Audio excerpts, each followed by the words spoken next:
Episode 7 of Danmachi is pretty much exactly what I thought Danmachi was going to be before I watched Danmachi. I said Danmachi a lot there. Let's move on. So, there was some awesome action scenes. There was a little bit of darkness mixed with a bit of humour. And there was also a bit too much ecchi. Like, I thought there was going to be a ton of ecchi and it was going to be a problem. In this episode, it was just at that point where I was starting to go, oh god, no, stop the ecchi. And then it stopped the ecchi. So it's just at the levels now where if they did any more, I'd just be like, no, it's too much. But right now, it's alright. So, still a great series. Not as amazing as some of the other episodes, but this was a good episode. I enjoyed a lot of it. I was laughing at a lot of it. And in general, it's been set up to be an amazing, amazing next couple of episodes. So spoiler flag up, and let's get into this. I'm going to go straight in to this guy, who I will now refer to as the Minotaur trainer. Dude is a beast! I mean, my god, he was carrying that massive sword. He was built like a damn brick house. And he just smashed bits of stone with his hand. Ripped off one of the Minotaur's horns. My god, this guy is insane. And I don't know what his plan is here. Clearly somebody wanted to train a Minotaur to be a killing machine. And probably Freya, because Freya is a bit of a biatch. She has been causing all the problems so far, so it probably is Freya. But this guy is incredible. He literally trained a Minotaur to fight better. That was just insane. Oh my god, I loved that whole bit. He was just such a beast. I hope we see more of this guy. Like, he's probably just a random guy that will never come back like that awesome cat dude Bait was. Ah, that was such bait. Right in my heart. But this guy was cool as well, and he's probably not going to come back either. He'll probably just have trained the Minotaur and then disappear into the shadows. Which sucks. So many awesome characters who just don't come back ever. Still, awesome episode. That was awesome. I'm looking forward to seeing what the plan is with that massive Minotaur now. Like, the Minotaur's a beast now, so what's the plan? Get it to attack Bell? Just to try Bell again to see how strong he's gotten?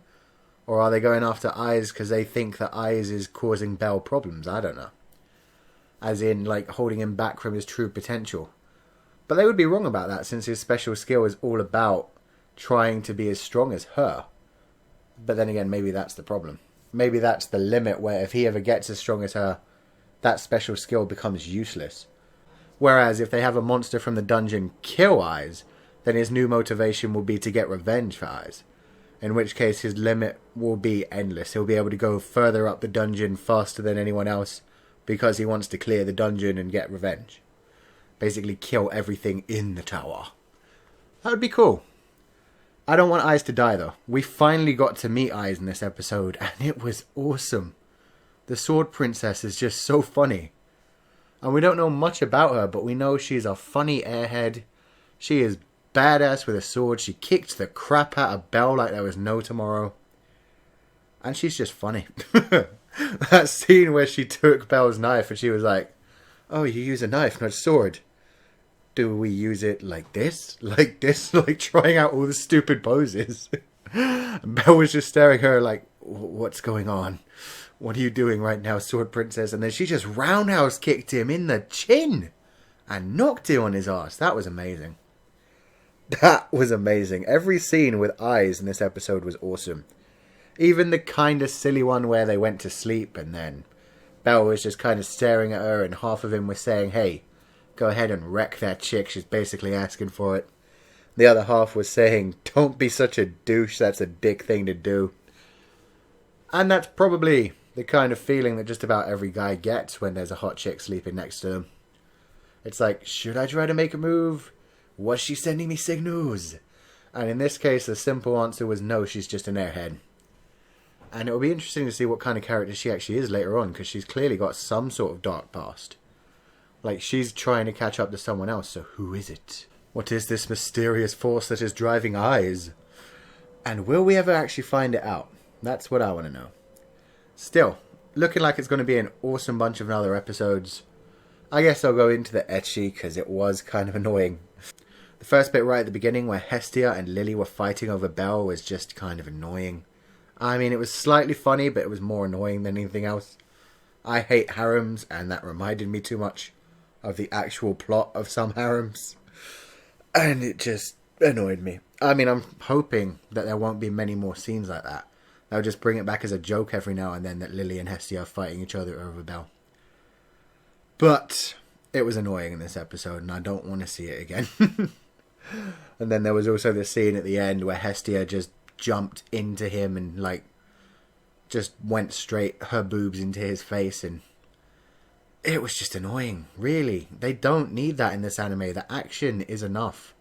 They've done comedy that isn't ecchi that was awesome.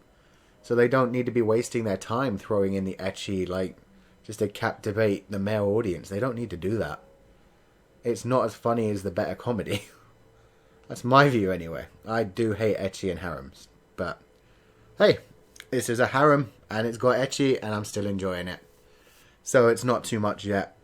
And I've been saying from episode 1 I was worried that the ecchi would get too much, and it's been at an acceptable level so far, so still going strong. So I'm going to give this episode a 6.5 out of 10. Like, the awesome scenes with the Minotaur and every scene with eyes were incredible. Those could have easily been like a 9.5 out of 10. And then Hestia kind of ruined it. Hestia's presence in this anime kind of ruins it. But still, I am looking forward to more episodes from this anime. That Minotaur especially. Freya's evil plans all coming together and her coming out into the light at some point would be cool. And we'll see what happens. Good episode. Looking forward to more. Thanks for listening. Leave a comment to let me know what you thought about everything. Like everything. Especially that giant cat dude with the muscles of steel. Who we shall still refer to as the Minotaur trainer. And also just Eyes in general. Do you like her as much as I do? Do you think she's funny? Or do you think she's just retarded and annoying and too perfect? Your views. I want to hear them. And like my video if you enjoyed the review. And subscribe if you want to see more. And I will see you guys next time.